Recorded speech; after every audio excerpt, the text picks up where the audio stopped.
আমি সলিড কোরআন হাদিস দিয়ে আজকে মলম দিয়ে যাচ্ছি, ঘা ভালো হয়ে যাবে। তোমার সঙ্গে আমার তালাক ঘটে গেছে, তুমি আমি তুমি কোনো দায়িত্ব নাই।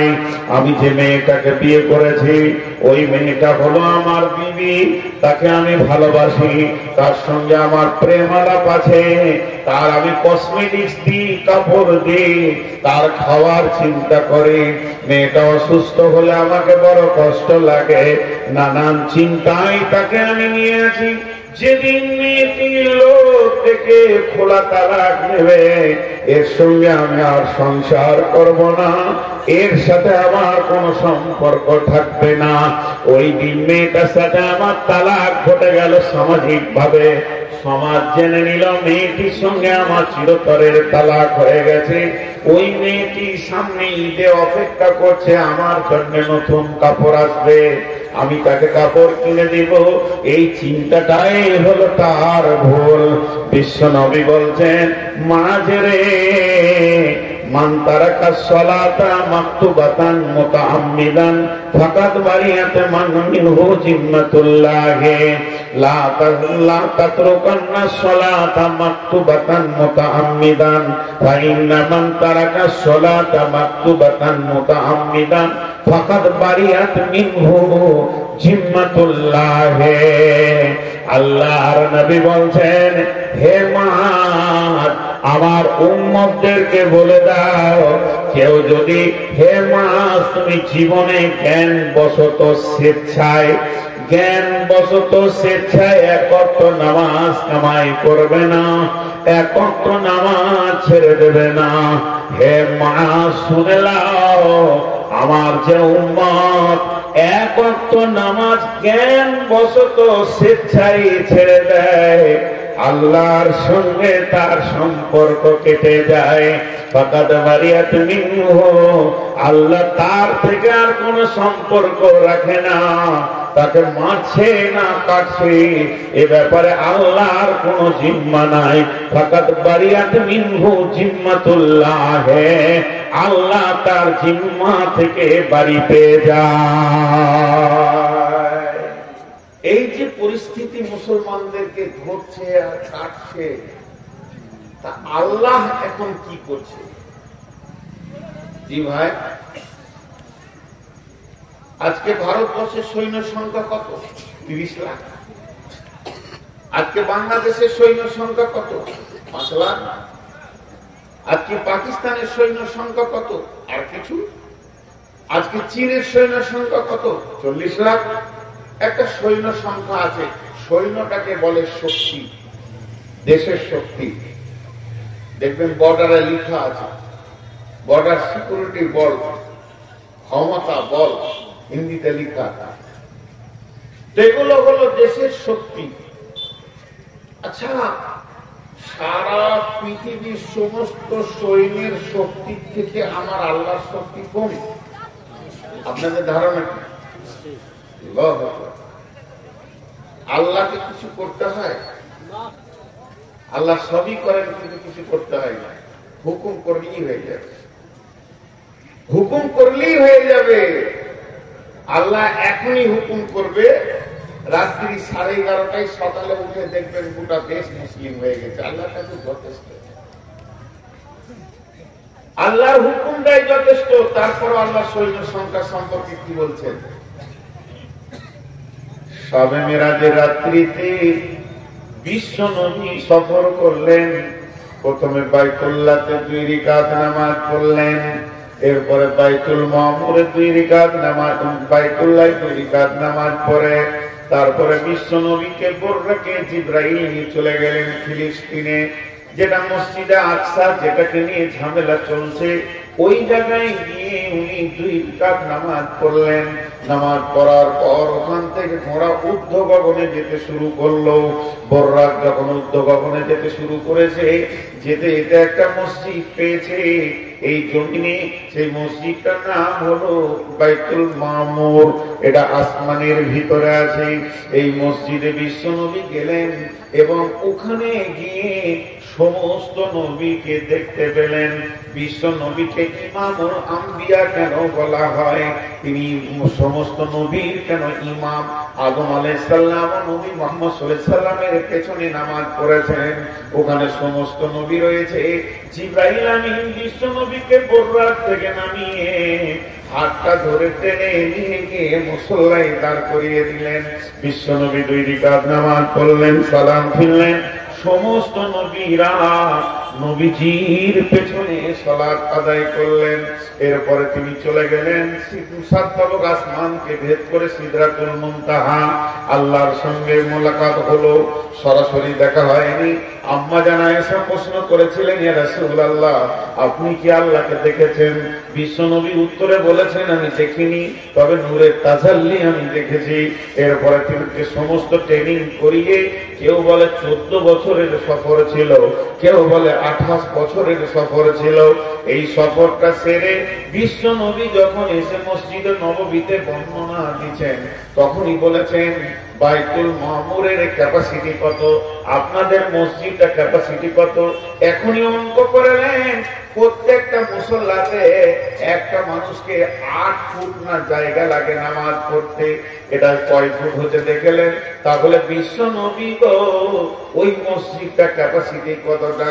নবীজি বলেছেন, শুনে নাও, ক্যাপাসিটি শুনে নাও, সেই সাথে ফেরেশতা সংখ্যাও শুনে নাও। একসঙ্গে আল্লাহর 70,000 ফেরেশতা সেখানে নামাজ পড়ে। একসঙ্গে আল্লাহর 70,000 ফেরেশতা সেখানে নামাজ পড়ে। যে 2 রাকাত নামাজ পড়ে বেরিয়ে চলে যায়, পশ্চিম দিকে সূর্য উঠবে, কিয়ামত হয়ে যাবে, ওই ফেরেশতাটা আর দ্বিতীয় চান্স পাবে না। সৈন্য সংখ্যা কত হলো? 12,500। মাথা নাড়ি চলে যায়। তাহলে কেমন শুনছে খালি ভাই? 70,000 একবার 2 রাকাত করে বেরিয়ে যায়, আর 2 রাকাত নামাজ পড়ার জন্য পেছনে লাইন দিয়ে দাঁড়িয়ে আছে, এরা ঢুকে যায়, ওরা বেরিয়ে যায়, পরে স্টেপ ঢুকে যায়। এইভাবে চলতেই আছে কিয়ামত পর্যন্ত। 2 রাকাত নামাজ যে পড়েছে দ্বিতীয় চান্স পাবে না। এতগুলি ফেরেশতা আছে। তাহলে একটা ফেরেশতার ক্ষমতা কতটা? 1 চর দিলে মনে হয় হালকা লাগবে, জি না। আল্লাহ 2টো মাস্তানের নাম আপনাদের সামনে বলছি, বেশি বলবো না।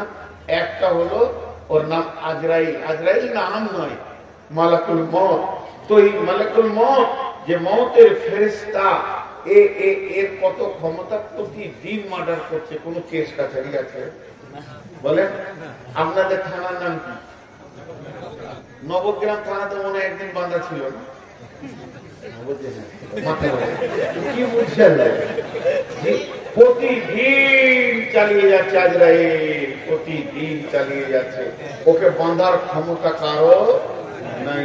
একজন বাংলাদেশি বক্তা, উনি মজাক করছেন, বলেননি যে এরকম হাদিস আছে। একজনের বাপ মরে গেছে, দৌড়ছে থানাতে। থানা থেকে বলছে, এসপি সাহেব তাড়াতাড়ি করে কেস লেখেন। বলে, কি হলো? আমার আব্বা এক্ষুনি মারা গেছে। কখন? বলে, সকাল 7টায়। তাড়াতাড়ি খাতা চলছে, মার্ডার হয়েছে। কোথায়? বাড়িতে। কিভাবে? বলে, আজরাইল মেরেছে, কলম ফেলে দিয়েছে। ওর নাম লিখতে গিয়ে আবার না জানি আমার উপর আবার কিছু হয়ে যায়। তাহলে একটা মাস্তান বিশ্ব সামালতে পারছে না। মুদি যদি আজরাইলের নাম 3 বার শুনেছি, চুচু চুচু করে পেশাব করবে। কিন্তু সে কার কন্ট্রোলে আছে? আজরাইল বলেন কার? বিসমিল্লাহির রহমানির রহিম। ونفخ في الصور فصعق من في السماوات ومن في الأرض। আল্লাহর আরেকটা সৈন্যের নাম হলো ইসরাফিল। ইসরাফিল সুর ফুঁকে দেবে। ভারত কেন, রাম মন্দির কেন, আর জগন্নাথ মন্দির কেন, আর কি মসজিদ কেন, মন্দির কেন, পৃথিবীটা ময়দান বানিয়ে দেবে। আল্লাহ তো দূরের কথা, আল্লাহকে এখন জমার খাতায় রেখে দিলাম।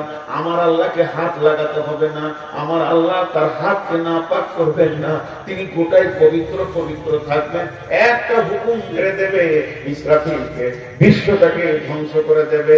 এইরকম ক্ষমতা নিয়ে তিনি বসে রয়েছেন গদিতে, আর আমরা হলাম তার পাছাটা গোলাম। আর আমাদেরকে কাটা হচ্ছে, তাহলে আমাদের মালিক এখন কি করছে? নিশ্চয় মালিকের সঙ্গে সম্পর্ক কেটে গেছে। এই জায়গাটা যদি কেউ রিপেয়ার করে নিতে পারে, আল্লাহ তাবারাক ওয়া তাআলা সূরা নূরের মধ্যে বলছেন, বিসমিল্লাহির রহমানির রহিম, ওয়া'দাল্লাহুল্লাযীনা আমানু মিনকুম ওয়া আমিলুস সালিহাতি লা ইস্তাখলিফান্নাহুম ফিল আরদি কামা ইস্তাখলাফাল্লাযীনা মিন ক্বাবলিকুম। আরেকবার বলছি, বিসমিল্লাহির রহমানির রহিম, ওয়া'দাল্লাহুল্লাযীনা আমানু মিনকুম ওয়া আমিলুস সালিহাতি লা ইস্তাখলাফাল্লাযীনা মিনকুম কামা ইস্তাখলাফাল্লাযীনা লা ইস্তাখলাফাল্লাযীনা, খালি মাথা ভুল করে, ওয়া'দাল্লাহুল্লাযীনা আমানু মিনকুম ওয়া আমিলুস সালিহাতি। আল্লাহ তাবারাক ওয়া তাআলা বলছেন, আমি তোদের সঙ্গে ওয়াদা করছি। আচ্ছা, আরেকটা মাঝে কথা বলেলেন, আমি আরেকটা ততক্ষণ বের করে নিই মাঝে। আচ্ছা, আমার ওয়াদা, আমি যে ওয়াদা করেছি আজকে জালসায় আসবো, যদি আল্লাহ তৌফিক না দিত আসতে পারতাম না। ধরেন বাড়ি থেকে বের হয়ে 5 টাকা গাড়িটা 3 পাল্টা, তাহলে হসপিটাল যেতাম, তাহলে আমার আসার কোনো ক্ষমতা নাই। আমি যেখানে এসেছি, আমি আসিনি, আমার আল্লাহ আমাকে তৌফিক দিয়েছে বলে পৌঁছে দেবে, ঠিক না? তো যখন আমি ওয়াদা করব তখন কি বলবো? ইনশাআল্লাহ আপনাদের জালসায় আমি আসছি। যখন ইনশাআল্লাহ বলবো, তো আমার আল্লাহ আমাকে তৌফিক দেবেন। তা এই তৌফিকটা পেলে তবে আমি আসতে পারবো। কিন্তু আল্লাহকে কোনো তৌফিক লাগবে? আল্লাহ যদি কোনো ওয়াদা করে তৌফিক লাগবে না? এতগুলো লোক, পেছনের লোক একটু আগে চিল্লাইছিলেন তো। আমি সলিড কোরআন হাদিস দিয়ে আজকে মলম দিয়ে যাচ্ছি, ঘা ভালো হয়ে যাবে। কিন্তু মেয়েরা শুনছে না, ওরা মুড়ি ভাজ দিয়ে আছে।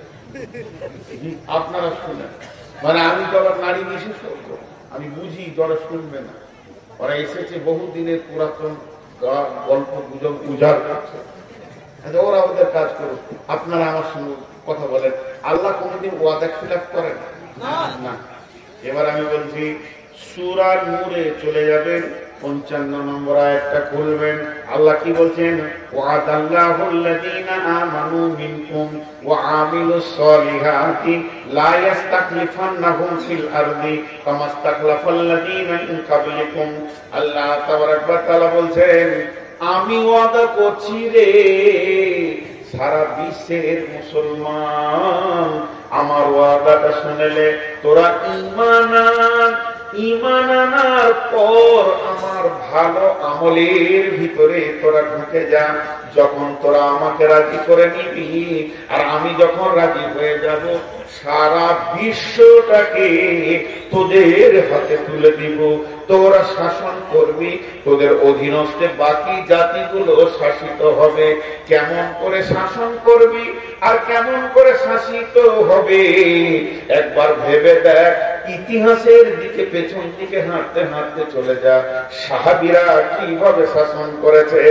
1.5 লক্ষ বেঈমান, একটা নয়, দুটা নয়, তিনটা নয়, বাদশা হেরাক্লিস কাজ ছিল খালি কাউকে আমার থেকে বড় হতে দিব না, ওই দেশটা আমার থেকে বড়, চলো হামলা করো, ওকে আমার পায়ের তলে ফেলো। এই দেশটা আমার থেকে বড়, চলো হামলা করো, কারণ ও সৈন্য বেশি ছিল। বর্তমানে আমেরিকা লাল বান্দররা যে কাজটা চালিয়ে যাচ্ছে, ওইটাই ছিল বাদশা হেরাক্লিসের কাজ। তখন রোম, পারস্য আর আপনার কুয়েত যেগুলো বিভাজন হয়ে গেছে, ইরাকেরা একসঙ্গে ছিল। 1.5 লক্ষ সৈন্য। কোন একজন ব্যক্তি বলল, ও বাদশা হিরাক্লিস, তুমি বহু জাতি, কি হলো ওইদিকে ছেলে পেলে ভাগ না, আমি অন্য কিছু বলেছি, আমি খারাপ মনে করি, কারো বিপদ হয়ে গেল না, আত্মনাদ ছিল এটা, হাসি ঠাট্টা ছিল না। ও বাদশা হিরাক্লিস, তুমি তো বেশ কত দেশ জয় করেছো, একটা নতুন শক্তি বের হয়েছে মদিনাতে, খবর পেয়েছো কি? ওই শক্তির নেতার নাম হলো নবী মুহাম্মদ সাল্লাল্লাহু আলাইহি ওয়াসাল্লাম। কোনো ঝগড়া নাই, ঝামেলা নাই, ওরা মাথায় চলে গেছে। মোহাম্মদ নামে কে এসেছে রে মদিনাতে, খোঁজ নিয়ে দেখ। দেখছে হ্যাঁ, যে যায় সে মুসলমান হয় আর অনুগত্য স্বীকার করে। তখন বাদশা হেরাক্লিস বলছে, এবার মদিনা থেকে জয় করো। সুসুরি উঠে গেল, কি ভাই, এতদিন তুমি যা করেছো করেছো, এবার 11 লাখ তারে হাত দিতে দিয়েছো, বা মোহাম্মদকে চিনো কি, সে কে? এবার বলো ওটাকে জয় করো। বিশ্ব নবী খবর পেয়ে গেল যে আমাদেরকে বিজয়ী করবে, আমাদের ওপরে তারা বিজয়ী হবে, আমাদেরকে পরাজিত করবে। রোম সোমবার রেডি হয়ে গেছে। আল্লাহ কোরআনে সূরা রোম দিয়ে দিয়েছেন। বিশ্ব নবী সৈন্যদেরকে বলেন, ও আল্লাহর গোলামের দল, ও আল্লাহর গোলামের দল, আলী রে, ওসমান রে, রে আবু বকর, কে আছো? উমর, খালিদ বিন ওয়ালিদ, এবার তোমরা রেডি হও। কতজন সৈন্য বিশ্ব নবী নিলেন সঙ্গে মুতার প্রান্তে যাওয়ার জন্য? 30,000 সৈন্য। 30,000 সৈন্য। কতগুলো বললাম? বেঈমানরা কত আছে? 1.5 লাখ। 30,000 সৈন্য নিয়ে মদিনা থেকে সফর শুরু করে দিলেন। আর মদিনা থেকে যখন সফর শুরু হলো, রাস্তাটা কয় কিলোমিটার ছিল? জি বলেন, কে বলতে পারবে? রাস্তাটা কয় কিলোমিটার ছিল? তখন তো কিলোমিটার ছিল না, এখন কিলোমিটারে এসে গেছে। 1900 কিলোমিটার রাস্তা, পাহাড়ি রাস্তা। শুধু তাই নয়, পাহাড় পর্বত মরুভূমিকে পার করে তাদেরকে যেতে হবে।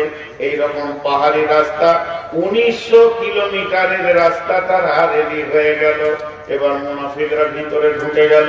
মুনাফিকরা বলছে, যাস না, প্রচন্ড গরম, এত গরমে গিয়ে তোরা কি মরবি, এই মোহাম্মদের পেছনে যাস না। বিভিন্ন রকম বুঝাতে লাগলো। ভাইয়া, সূরা তাওবার মধ্যে আল্লাহ আয়াত দিয়ে দিলেন, হে নবী তুমি বলে দাও, এই যে 54 ডিগ্রি সেলসিয়াসের গরম, বালি তো পুড়ে যেতে, পায়ের চামড়া উঠে যাবে, তোমাকে পাহাড়ে উঠতে হবে, নামতে হবে, চড়াই উতরাইকে তুমি ভয় করে যাবে না। কিন্তু শুনে নাও, এর থেকে জাহান্নামের আগুন আরো গরম। সাহাবীরা বের হয়ে গেলেন। কয়জন? 30,000। কয়জন বের হলেন বলেন? আর ওই দিকে আছে কয়জন? 1.5 লাখ। তাহলে 1.5 লাখ বেশি না 30,000 বেশি? 1.5 বেশি না 30 বেশি? 1.5 কম 30 বেশি। আরে 1.5 কম, দেখেন না, একের কই তো 1.5 লাখ সৈন্য নিয়ে ময়দানে যখন হাজির বিশ্ব নবী, একবার আল্লাহর মুজাহিদদের দিকে এরকম করে নজর ফিরিয়ে দেখলেন, সৈন্য যেন সব রেডি হয়ে আছে। তারপরও বিশ্ব নবীর মুখটা বড় ভারাক্রান্ত হয়ে গেছিল যে আমার আল্লাহর গোলামেরা, আল্লাহর মুজাহিদেরা আজকে কি ইসলামের পতাকা তুলবে, না ইসলাম আজকে মিটে যাবে? এই কথা বললেন। মনে মনে ভাবছেন, আল্লাহর কাছে হাত তুলে দিয়ে বললেন, রব্বানা, হে আমাদের রব, নসরনা, তুমি আমাদেরকে সাহায্য করো, আলাল কওমিল কাফিরিন। চেহারাটা একটু ছাপ পড়েছে, চিন্তা ছাপ।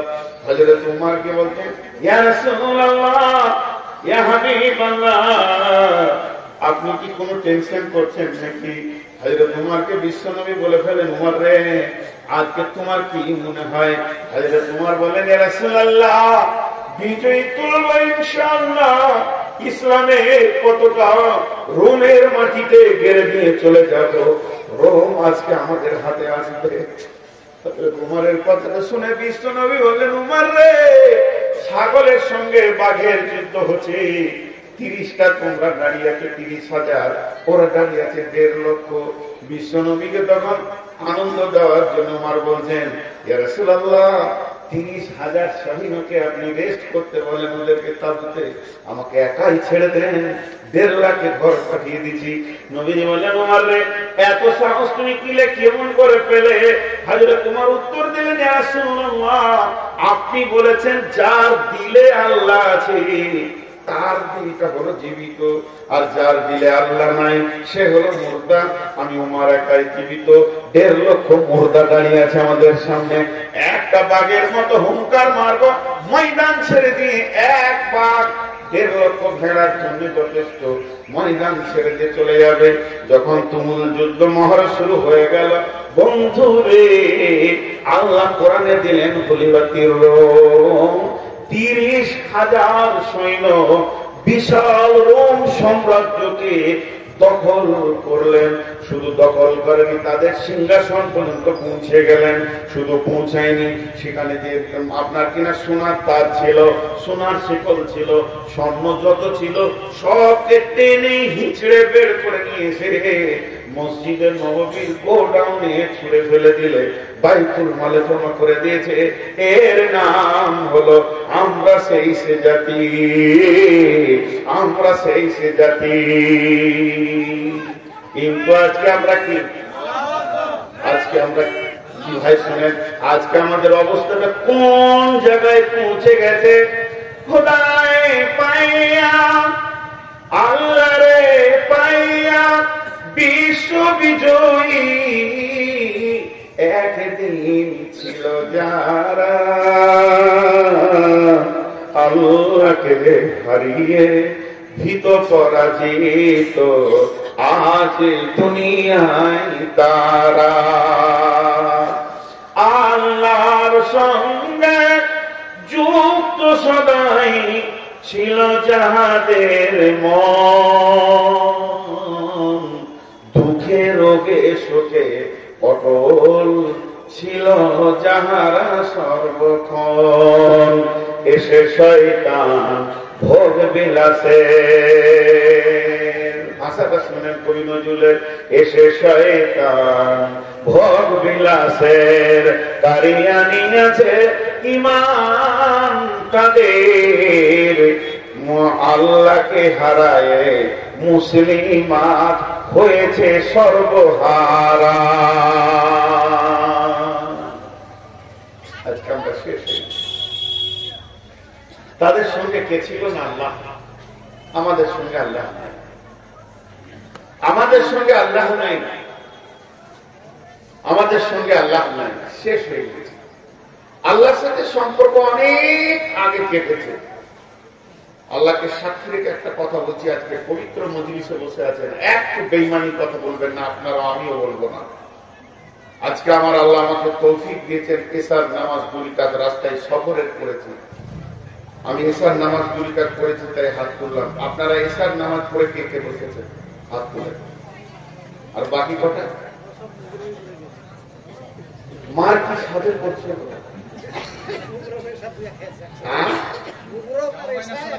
যাই করেছেন এশার নামাজ পড়েছেন কি? আর বাকি যেগুলো হাত তুলতে, এরা বজরঙ্গের থেকেও, এরা বিজিবির থেকেও। আমার ভাবিয়েন না লোককে দোষ দিতে সময় লাগে, কিন্তু আমি কে নিজেকে খুঁজে পাই না। চলেন, সেই রোম সম্রাট চলে আসলো জেরুজালেম। বেশি সৈন্য যায়নি, শুধুমাত্র হযরত ওমর একা ছিলেন। জেরুজালেম বেঈমানদের হাতে ছিল, পাদ্রীদের হাতে ছিল, খ্রিস্টানের হাতে ছিল। জেরুজালেম শাসন হতো খ্রিস্টানদের মতবাদে। কিন্তু হযরত ওমর যখন তাওহীদের দাওয়াত নিয়ে পৌঁছিয়ে দিলেন, তাওহীদের দাওয়াত নিয়ে তোমরা জেরুজালেম পৌঁছে যাও, তখন তারা জেরুজালেমের যারা সৈন্য ছিল, মুসলিম সৈন্যদেরকে তারা কেল্লায় আবদ্ধ করে দিল এবং বলল যে তোমার যতদিন না আসবে তোমাদের ছাড়া হবে না। পত্র দ্বারা হযরত ওমরকে চিঠি লেখা হলো, ওমর তুমি একবার জেরুজালেমের মাটিতে পা দাও, তুমি জেরুজালেমে আসলে তোমার সঙ্গে বসে আমি একটা আলোচনা করে নিব। কারণ তুমি হচ্ছ বিশাল সাম্রাজ্য, 2200 বর্গ কিলোমিটার মানে অধিপতি, কিংবা 18 লক্ষ বর্গ কিলোমিটারের অধিপতি। জেরুজালেম আমি তো একটা ছোট দেশ নিবাস করছি। হযরত ওমর যখন চিঠিটা পেয়ে গেলেন, সঙ্গে সঙ্গে তিনি আসলামাকে ডাকলেন। আসলামা ছিলেন তার রাজ ভান্ডার থেকে দেওয়া একটা খাদিম। তিনি হচ্ছেন মুসলিম জাহানের খলিফা, তিনি হচ্ছেন দ্বিতীয় খলিফা। বিশ্ব নবী পৃথিবী থেকে চলে গেছেন, হযরত আবু বকর চলে গেছেন, এরপরে ওমরের জামানা চলে এসেছে, হযরত ওমর সেখানে রয়েছেন। এবং সুমে আসলামা একটা উটকে রেডি করে নিয়ে এসে বললেন, হুজুর চলেন, এখন যেতে হবে জেরুজালেম। হযরতে আসলামা যখন উটটা আনলেন, উটের উপরে চেপে নিলেন কে? হযরতে উমর। এরই পশ্চাতে চাহি তুমি চলিয়াছ দগ্ধ দুর্মরু পথ বহি, জেরুজালেমের কেল্লা যেটাই আছে অবরোধ করি, বীর মুসলিম সিনাদল তব বহুদিন মাস ধরে, দুর্গের দ্বার খুলিবে তারা বলেছে শত্রু শেষে, উমর যদি গো সন্ধি পত্রে স্বাক্ষর দেয় এসে। হায় রে আদের ধারার মালিক আমিরুল মুমিনিন শুনেছে খবর, একা একই উঠে চলেছে বিরামহীন, সাহারা পাড়াইয়ে ঝুলিতে দুখানা শুকনো খুব রুটি, একটি মশকে এতটুকু পানি খোরমা 2-3 মুঠি, প্রহরীবিহীন সম্রাট চলে একা উঠে চোরি, চলেছে মাত্র একটি গোলাম উটের রশি ধরি, মরুর ঊর্ধ্ব আকাশে সূর্য আগুন বৃষ্টি করে, সেই সে আগুন তাতে কয় সম্ফুটে বালুকার মরু পরে, কিছু দূর যেতে উঠ হতে নামি কহিল গোলামের ভাই, পেরেশান বড় হইয়াছ চলিয়া এইবার আমি যাই, উটের রশি ধরিয়া অগ্রে উঠে বসো উঠে, তপ্ত বালুতে চলে যে চরণে রক্ত উঠেছে ফুটে, গোলাম 2 হাত ধরে চুমি কাঁদিয়া কহিল উমর এখন এই আদেশ করেন কেমনে আপনি, গোলাম রহিবে উটের পিঠে আরাম করিয়া বসি, আর হেঁটে যাবে খলিফা উমর ধরিয়া উটের রশি,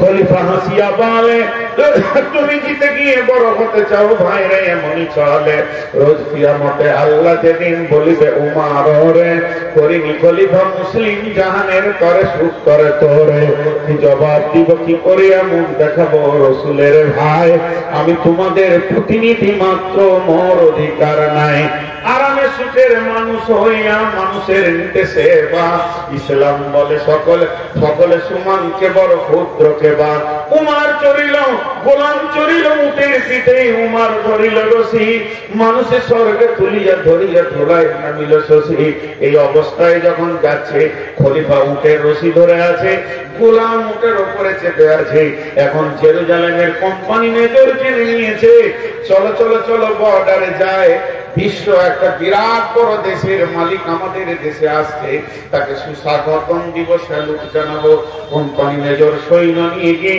বর্ডারে অপেক্ষা করছে, দেখছে বহু দূরে একটা উট, তার সামনে কোনো আর প্রহরী নাই, কোনো সিকিউরিটি নাই, কোনো গার্ড নাই, কোনো বন্দুকওয়ালা কিছুই নাই, তিনি একা আসছেন, 18 লক্ষ 22 লক্ষ বর্গ মাইলের যিনি শাসনকর্তা, শুধুমাত্র একটা উট, আর উটের লাগাম ধরে একজন হাঁটছে, আস্তে আস্তে যখন কাছে পৌঁছালো, জর্ডান নদী পার হবে, বর্ডার পার হবে, কোম্পানি একটা জোরে স্যালুট মারলো, মেজর স্যালুট মারার পর বলছেন আদব নেবেন জাহাপনা, আমাদের এই দেশে আসার জন্য আমরা অনেক আনন্দিত হয়েছে, আপনাকে সুস্বাগতম দিচ্ছি আমাদের দেশে। এমন সময় অঝোর নয়নে কাঁদতে শুরু করেছে আসলামা, পিঠে কাঁদছে আর বলছে আমাকে কেউ স্যালুট দিয়েন না, আমি তো উমর নয়, আপনাদের চিনতে ভুল হয়ে গেছে, আমি হলাম উমরের খাদিম, উমরের গোলাম, যিনি উমর তিনি উটের লাগাম ধরে হাঁটছি, ওনার হুকুম তাই আমি উটের উপরে বসে আছি, ওনার হুকুম না হলে আমি নেমে যেতাম, অতএব যিনি লাগাম ধরে হাঁটছেন ইনি হলেন 18 লক্ষ বর্গ মাইলের বাদশা। কোম্পানি মেজর অবাক, হায় আল্লাহ, আমরা এতদিন রাজা দেখেছি, বাদশা দেখেছি, মন্ত্রী দেখেছি, পূর্ণাঙ্গ মানুষ এখনো দেখিনি। হযরত উমরকে বলছে তুমি কত দামি মানুষ, এত দামি মানুষ কোনদিন দেখিনি। তারপরে গেল গির্জা ঘরে, বিশাল গির্জা, খ্রিস্টানদের গির্জা ঘরে তাকে স্বাগতম জানানো হলো। উমর গির্জা ঘরে উঠলেন, পোপের সঙ্গে কথা বলছেন, গির্জার যে মেন পোপ সেই হচ্ছে দেশের শাসক। কথা বলতে বলতে হঠাৎ উমর পোপকে বলছেন, ছোট হয়ে আদবের সঙ্গে বলছেন, হযরত ভাই আমার একটু আমাকে ছেড়ে দেন, আমি 2 রাকাত নামাজ পড়ে আসি। গির্জার পোপ তখন অবাক, এত বড় মানুষ, এত বড় দাপটওয়ালা মানুষ আমার কাছে ছুটি চাইছে, কেমন কথা। তার দিলটা গলে গেল। তখন তিনি বললেন, আমাদের এই আঙিনায় গির্জায় পড়িলে নামাজ হবে নাকি কবুল আল্লাহর দরবারে? একবার আপনি এখানে নামাজটা পড়ে নেন।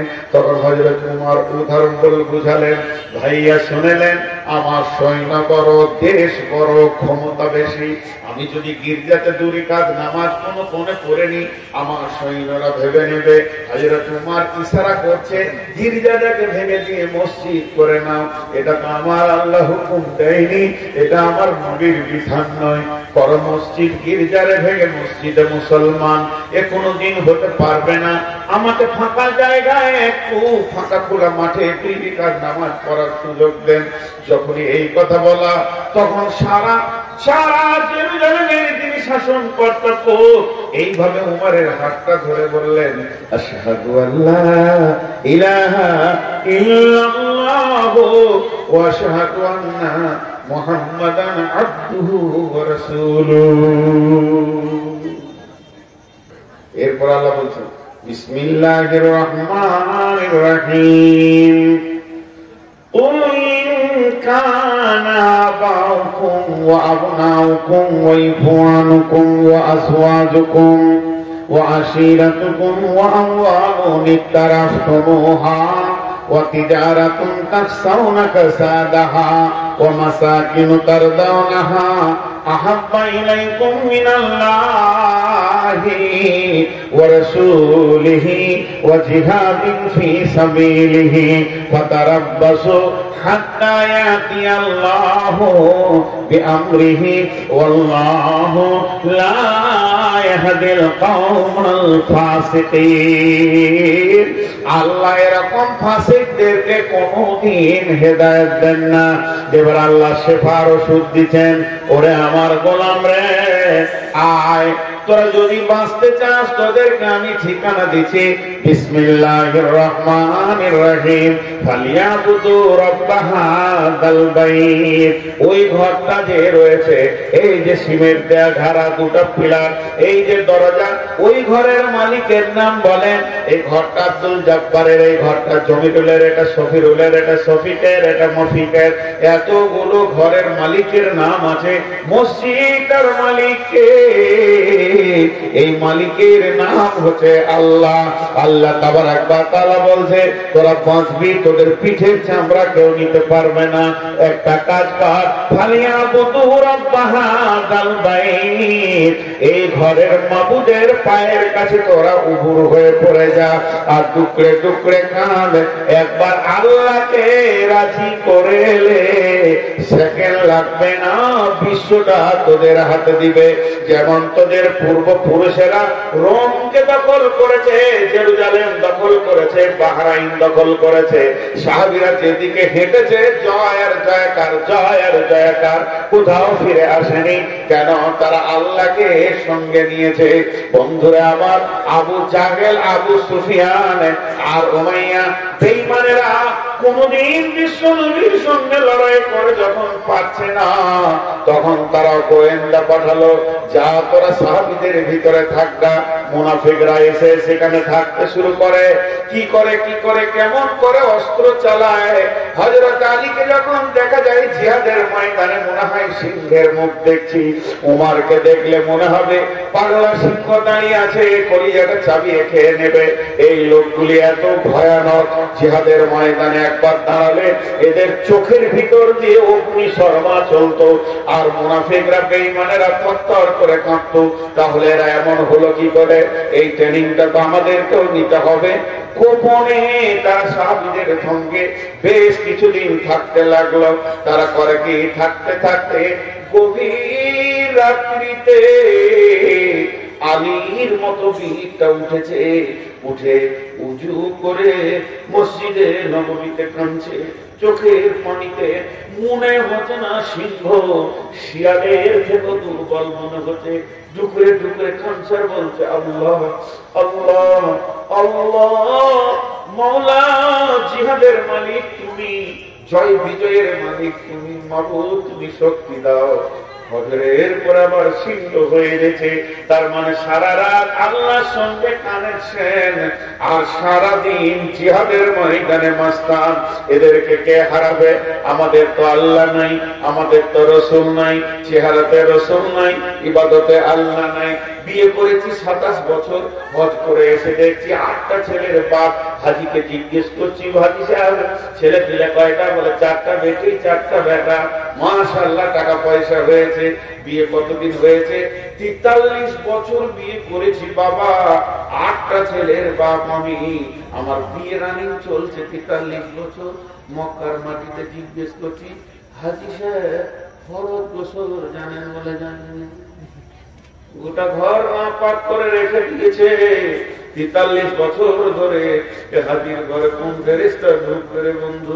এবার তার বেটারা জানে কিনা জানি না ওই ঘরটার অবস্থা কি হয়ে আছে। শয়তান বলবে, এত বড় শয়তানি তো আমি বলি নাই। সারা বছর ঘরকে না পাক করে রেখে দে। মুসলমান, তোমাকে মুসলমান হতে হবে। এর জন্য আল্লাহ কোরআনে বলেছেন, ইয়া আইয়ুহাল্লাযীনা আমানু আমিনু, ঈমানদার তুমি ঈমানদার হয়ে যাও।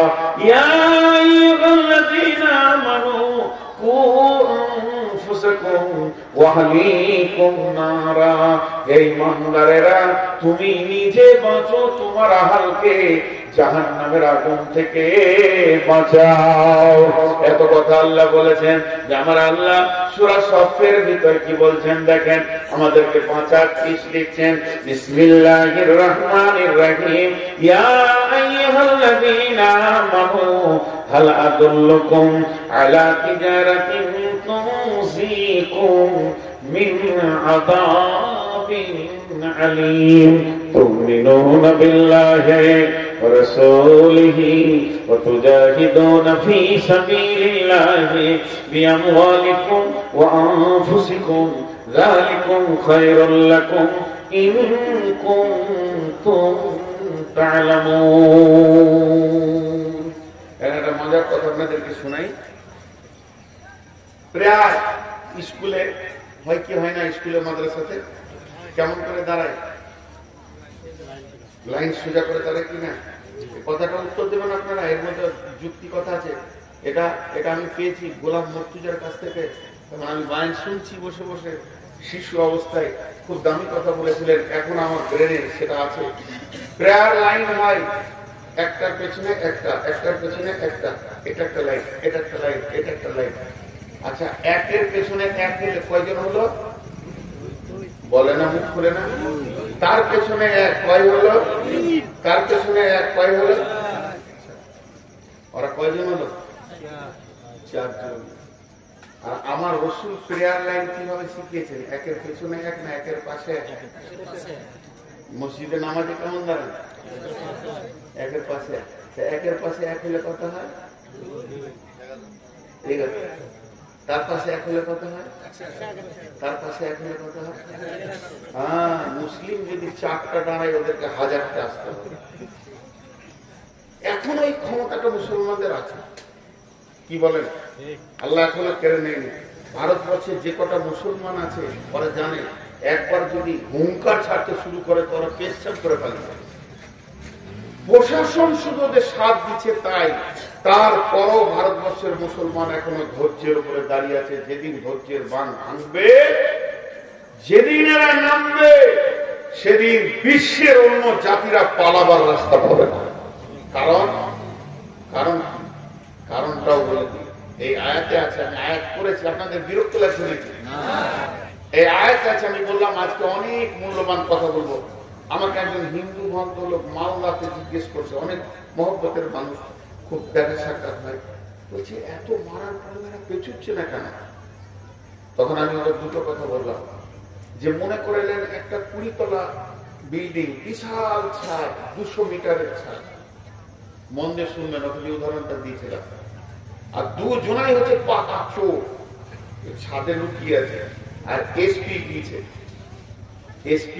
গিয়েছে, আর যে এসপি কে দেখে তোরা ধরতে শুরু করেছে ছাদে, কিন্তু এসপি কি ছাড়বে? এসপি ছাড়বে না। তো ছাদের উত্তর দক্ষিণ দিক থেকে উত্তর দিকে দৌড়ছে, দৌড়তে দৌড়তে এসে কিন্তু সব দেওয়াল আছে, দেওয়াল বড় উঁচু করে দেওয়াল আছে। ওখানে দুটো প্লাস্টিকের দরজা আছে, দুটো প্লাস্টিকের দরজা আছে। একজন দরজাকে লাত মেরে দিয়ে ওইদিকে চলে গেল, আর একজন দরজার কাছে গিয়ে স্ত্রীকে ধরা দিয়ে দিল।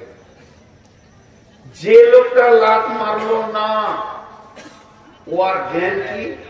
ওর জ্ঞান হচ্ছে ওই পাশে আর ছাদ নাই, আমি নিচে পড়বো, 20 তলা নিচে পড়বো, তার থেকে স্ত্রীকে ধরা দেওয়া ভালো, 2-4 বাড়ি দাঁড়িয়ে দিবে। আর যার এটা জানা আছে 100% যেটা দরজা মাত্র ওই দিকেও বড় ছাদ আছে, সে কি করবে? ওই প্লাস্টিকের দরজাতে একটা লাফ মারিতে করবে। তো শোনালেন, পৃথিবীর সমস্ত জাতি জানে মরে গেলেই শেষ, আর মুসলিমদের জানা আছে মরার পরেই আসল জীবন। এই জন্য এরা মরতে ভয় করে না, এরা মরতে ভয় করে না। বিশ্বনবী শহীদের ব্যাপারে কি বলেছেন শুনেলেন? যখন চারিদিকে মার মার কাট কাট চলছে, তখন তো আমরা রাতি ধরে বেড়াই। 3টে কথা শুনেলেন। বিশ্বনবী বলছেন যখন কোন মানুষকে শহীদ করা হয়, যখন কোন মানুষকে শহীদ করা হয়, সারা পৃথিবী দেখছে ওকে মারছে কাটছে, কিন্তু তার যাতনাটা বিশ্বনবী বলেছেন পিপুলিকা কাটার থেকে বেশি নয়। তার যে জানটা যায়, পিপুলিকা কাটলে যতটা ব্যথা হয়, কতটা ব্যথাই তার জানটা চলে যায়। আল্লাহর নবী বলেছেন এটাই সত্য। 2 নম্বর কথা নবীজি বলেছেন, যখন কোন শহীদের রক্ত মাটিতে টাচ করে, আমাকে কতল করেছে, কেটেছে, আমার রক্তটা যখনই মাটিতে টাচ করবে, সঙ্গে সঙ্গে আমার সাগিরা কাবিরা সমস্ত গুনাহ মাফ হয়ে যাবে। শুধু একটা গুনাহ মাফ হবে না, ঋণ ঋণের গুনাহ মাফ হবে না। আমি যার কাছে পাবো, যে আমার কাছে পাবে, এটা কাউকে পুরা করতে হবে। এর জন্য বিশ্বনবী জানাজায় গেলে প্রথম ঋণের কথা জিজ্ঞেস করে নিতেন। আমার আব্বা মরে গেছে, আমি দাঁড়িয়ে বলবো, ও মাওলানা, বাপের ঋণের দায়িত্ব আমি নিয়ে নিলাম, বাপকে মাফ করে দাও। তারপরে জানাজা হবে। ঋণ এমন একটা জিনিস, তাহলে শহীদ হওয়াটা কত বড় জিনিস। 1 নম্বর, রক্তটা মাটি টাচ করবে। চুরি, ডাকাতি, বেঈমানি, সুদ, জুয়া, তাস, লুডো, কেনা, ব্যভিচার, লুচ্চামি, বেপরদা, সমস্ত গুনাহ মাফ, তাকে আল্লাহ মাফ করে দেবেন। এরপরে শহীদের মত হবে আসানে, হাসতে হাসতে জান্নাতে যাবে। তাহলে নামাজ কখন থেকে শুরু হয়েছে? নামাজ 5 ওয়াক্তে শুরু হয়েছে, মানে রসুলের মেরাজের রাত্রির পর থেকে। নামাজ 5 ওয়াক্তে শুরু হয়েছে রসুলের মেরাজের রাত্রি থেকে। 5 ওয়াক্তের নামাজটা শুরু হয়েছে রসুলের মেরাজের রাত্রি থেকে। এই নামাজটা চলবে কতদিন? চলবে চলবে চলবে চলবে, চলতে থাকবে কতদিন? একদম যেদিন পশ্চিমে সূর্য উঠবে, সেই দিনে আযান আর নামাজ বন্ধ হবে। তাহলে কি জিহাদ বন্ধ হয়ে গেছে? জি না, জিহাদ চলছে। জিহাদ শুরু হয়েছে কখন? ইসলামের প্রথম জিহাদ শুরু হয়েছে বদরকে দিয়ে। এই জিহাদটা চলবে কতদিন? খন্ড খন্ড ভাবে সারা পৃথিবীর বুকে জিহাদ চলবে বন্ধুরে। জিহাদ তো বন্ধ নাই, এখনো চলছে। এটা চলবে, শেষ হবে কখন? যেদিন ঈসা আলাইহিস সালাম আর ইমাম মেহেদী আর ইমানদাররা মিলে দাজ্জালকে শেষ করবে, ওই দিন জিহাদ শেষ হবে। তার আগে এই যত শহীদ হচ্ছে রাস্তাঘাটে, এই দ্বারা মেরে ফেলছে, এগুলো সব শহীদের দরজা পাবে। আপনি ভাবিয়েন না যেগুলো ফালতু চলে যাচ্ছে, এই রক্তগুলো শহীদের দরজা পাবে। এখন বলেন, ভারতের মুসলমান আছে কেমন? খুব ভালো আছি। আমরা বদরের উহুদের প্রান্তে দাঁড়িয়ে আছি। কথা ঠিক না ভুল? কখন জান যাবে আর কখন জান নিতে হবে কোনো ঠিক নাই। আমরা বদর উহুদের প্রান্তে দাঁড়িয়ে আছি। তাহলে জিহাদের ময়দানে দাঁড়িয়ে থাকলে যে নেকি, ভারতবর্ষের মুসলমানদের সেই নেকি বর্তমানে চলছে। আর আল্লাহ এখন কি করছে?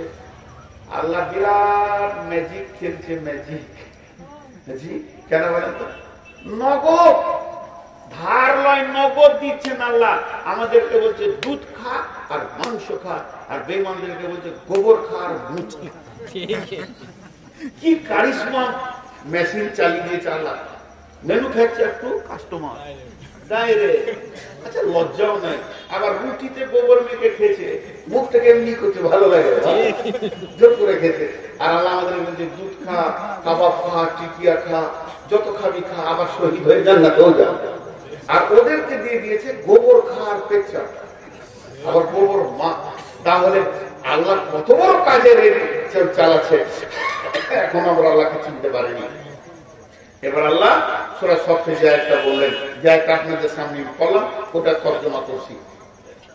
আল্লাহ তাবারক ওয়া তাআলা বলছেন, হে ঈমানদারেরা, তোমাদেরকে কি এমন একটা ব্যবসা শিখিয়ে দেব না, যে ব্যবসাটা করলে তোমরা আযাবে আলীম থেকে বেঁচে যাবে। আযাবে আলীম ফিদ দুনিয়া, আযাবে আলীম ফিল আখিরা। দুনিয়ার আযাব, আখিরাতের আযাব থেকে নিজেকে মুক্তি করে নেবে, বাঁচিয়ে নেবে, এমন একটা ব্যবসা তোমাদেরকে কি শিখাবো না? আল্লাহ বলতে, তাহলে শুনে নাও ওই ব্যবসাটা কি। প্রথম নম্বর হলো তুমিনুনা বিল্লাহি, দ্বিতীয় নম্বর হলো ওয়া রাসূলিহি, তোমরা আল্লাহর উপরে ঈমান আনো। তাহলে এখানে তো আমরা ঈমানদার, আমাদেরকে তো আর ঈমান আনাতে হবে না, গোসল করে নতুন করে কালেমা পড়তে হবে না।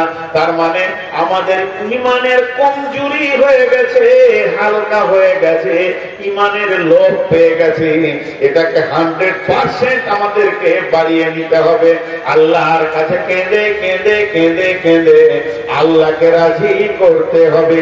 তারপরে কি করতে হবে?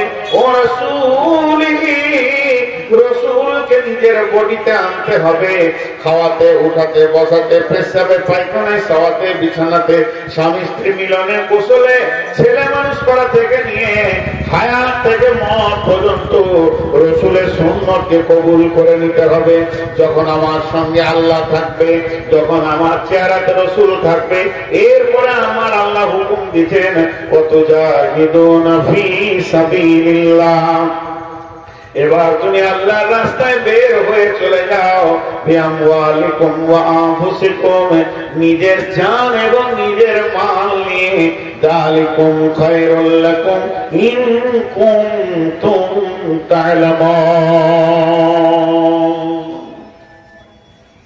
আগে আমাদেরকে আল্লাহ করতে হবে। জি, আমাদের বোলপুরে দেখবেন, আমাদের বোলপুরে কেন বলবো, আপনাদের উমরপুরেও দেখেছি।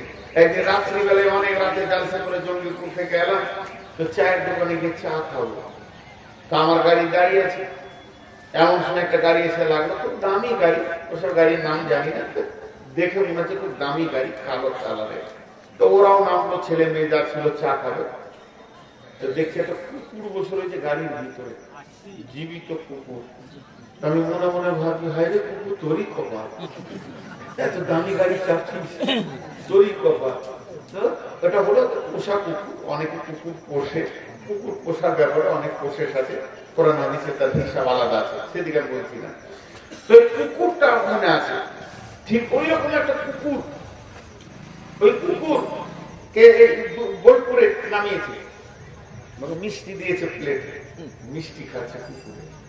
তো মিষ্টি দোকানে ছোট ছোট বাচ্চা থাকে, তো কুকুরটাকে ছোট্ট মতো একটা কাঁকড়, পাথর বলা যাবে না, কাঁকড়, এমনি করে কুকুরটাকে মেরেছে। তো কুকুরের মালিক বলছে, এই মারবো থাপ্পড়, তো টনটন করে বলবি। তার মানে কুকুরের মালিক বলেন, কুকুরের মালিক আছে। তো কুকুরটা কি আছে? মালিক আছে। আর রাস্তার ধারে দেখবেন কিছু কুকুর ঘুরে বেড়াচ্ছে। সকালবেলায় সারা রাত ছায়া শুয়েছিল, একটা কম্বলও কিনে। সকালে উঠে কোন রকম চায়ের দোকানে গিয়েছে, কাঠে করে ফটাস করে ছুকে দিলাম, জিকির করতে করতে চলে গেল পুরীর দোকানে।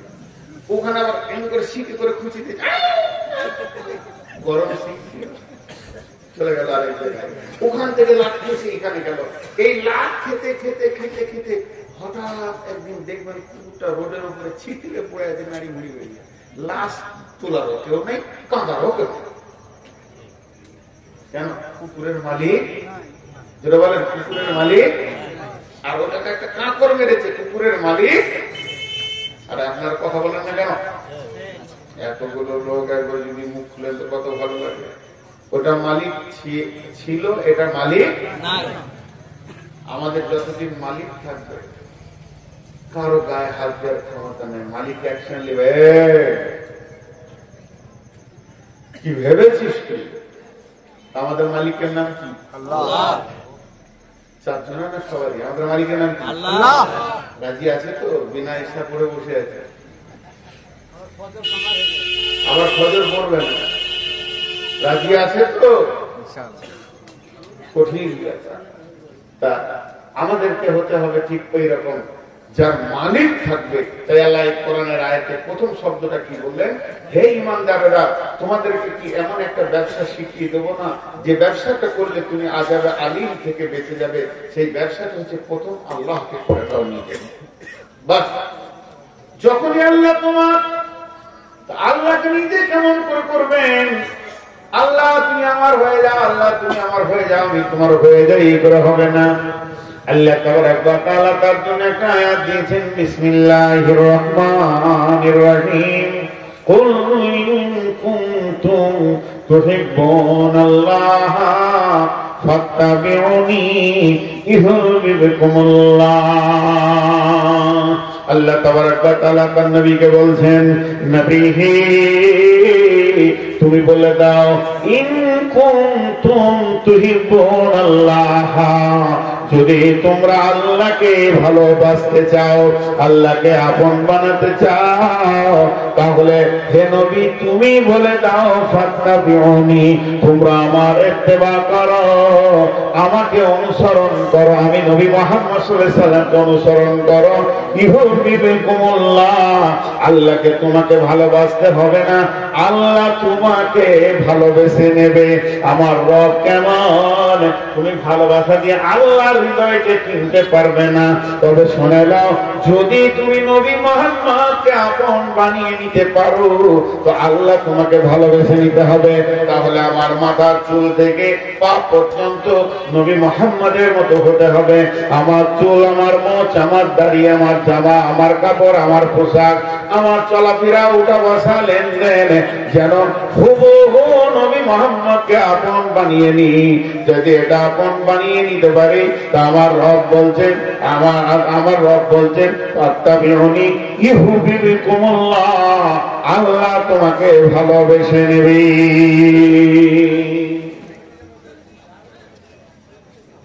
আসলে আজকে কত তারিখ ভাই? আজ আমার জলসা কিষানগঞ্জ, কিন্তু এখানে আছে এই জন্য লোক উঠে যায়। লোক ভাবছে যে তোরও হুঁশ না। আচ্ছা, আমি আর বেশিক্ষণ আপনাদের কাছে থাকি না, 5 মিনিট আপনারা একটু বসেন, কারণ এটা তো মাদ্রাসার জলসা, আর মাদ্রাসাটা সামনে রাখতে হবে। উঠিয়ে না, 5 মিনিট বসেন। আমি ঠিক অল্প সময় ছেড়ে দিচ্ছি, আপনাদের কাছে বেশি সময় আর নিব না। আজকে যে বিষয়টা নিয়ে আলোচনা করলাম, সর্বসাকল্যে একটাই কথা, আল্লাহকে রাজি করলে দুনিয়া রাজি হয়ে যাবে। আর আল্লাহ যদি নারাজ হবে, সারা দুনিয়া আপনাকে কুকুর, গরু, ছাগল, শুয়োর, কুত্তার মতো পিটবে, আপনার আমার দাঁড়াবার জায়গা থাকবে না। এটার উপরই আমি আপনাদের সামনে কথা বলছি, অন্য কিছু নয়। আল্লাহ তাবারাক ওয়া তাআলা বলছেন, লাইসাল বিররা আন তুওয়াল্লু ওজুহাকুম কিবালাল মাশরিকি ওয়াল মাগরিবি ওয়ালাকিন্নাল বিররা মান আমানা বিল্লাহি ওয়াল ইয়াউমিল আখিরি ওয়াল মালাইকাতি ওয়াল কিতাবি ওয়ান নাবিয়্যিন ওয়া আতাল মালা আলা হুব্বিহি যাবিল কুরবা ওয়াল ইয়াতামা ওয়াল মাসাকিনা ওয়া ইবনাস সাবিলি ওয়াস وفي الرقاب وأقام الصلاة وآتى الزكاة والموفون بعهدهم إذا عاهدوا والصابرين في البأساء والضراء وحين البأس أولئك الذين صدقوا وأولئك هم المتقون। আল্লাহ তাবারাক ওয়া তাআলা বলছেন, তুই বুলেট বানবি, তুই এমন একজন হয়ে যাবি বিশ্ব যেন তোর কাছে জ্ঞান নিবে, তাহলে তোকে 5টা জিনিসের উপরে ঈমান আনতে হবে। 1 নম্বরে হচ্ছে আল্লাহর উপরে ঈমান। তার মানে আমি আল্লাহর কথাটা বারবার বলছি, যতদিন পর্যন্ত আল্লাহর প্রতি ঈমান না থাকবে, বন্ধুরে, রসুলের জামানায় রসুল বেঁচে আছেন, হায়াতে রসুলে একজন বেঈমান হালাতে ইসলামের পক্ষে জিহাদ করতে করতে বেঈমান বললাম, একজন সাহাবী এসে বলতেন, ইয়া রাসূলুল্লাহ, অমুক ব্যক্তিকে দেখলাম সে ইসলামের পক্ষে জান দিয়ে, প্রাণ দিয়ে, সর্বশক্তি দিয়ে জিহাদ করছে। বিশ্বনবী বললেন, লোকটা জাহান্নাম চলে যাবে। এর বিশ্বাস হলো না, তারপরেও তো নবীজি বলেছেন, এটা ভাবছেন, গিয়ে দেখছেন যে হ্যাঁ, লোকটাকে যখন কয়েকটা তলোয়ারের আঘাত করেছে, নিজের তলোয়ারটা নিজেই বুকে রেখে মারা গেল, খুদকুশি করে নিল। তার মানে হচ্ছে ওই সাহাবীটা তখন বুঝে নিল নবীজি যা বলেছেন তা ঠিক। তার কারণ যতক্ষণ পর্যন্ত ঈমান 100% না হবে, বুকের ভিতরে ঈমান না থাকবে, ততদিন পর্যন্ত আপনি জিহাদের ময়দানে গিয়ে নিজেকে কিছু করতে পারবেন না, নিজেকে কবুল করাতে পারবেন না। বেঈমান হালাতে মরে গেলে জাহান্নাম চলে যেতে হবে। এর জন্য আল্লাহ তাবারক ওয়া তাআলা বারবার বলছেন, তুমিনুনা বিল্লাহি, তোমরা আল্লাহর উপরে প্রথম ঈমান আনো, ওয়া রাসূলিহি, রাসূলের উপরে ঈমান আনো। ঈমান তো আমাদের আছে, আল্লাহ এক, পেশার রাসূল সত্য। তার মানে আল্লাহর হুকুমকে মেনে নাও, শরীরের মধ্যে বলিতে নবী মুহাম্মদকে নিয়ে চলে এসো, ওয়া তুজাহিদুনা ফি সাবিলিল্লাহ। এরপরে তুমি আল্লাহর রাস্তায় জিহাদে চলে যাও। দিন আসবে পঞ্চায়েতে, দিন আসবে থানাতে, দিন আসবে, ইসলাম আসবে জেলাতে, রাজ্যে, দেশের ইসলাম চলে আসবে। তখন তুমি যেদিকে যাবে জয় জয়কার দেখবে। তবে যদি তোমার নিজের কাছে দিন না থাকে, তোমার নিজের কাছে যদি আল্লাহর প্রতি বিশ্বাস না থাকে, তুমি যদি নামাজে হাজিরি না দিতে পারো, তোমার দ্বারা দিন কায়েম করা সম্ভব হবে না।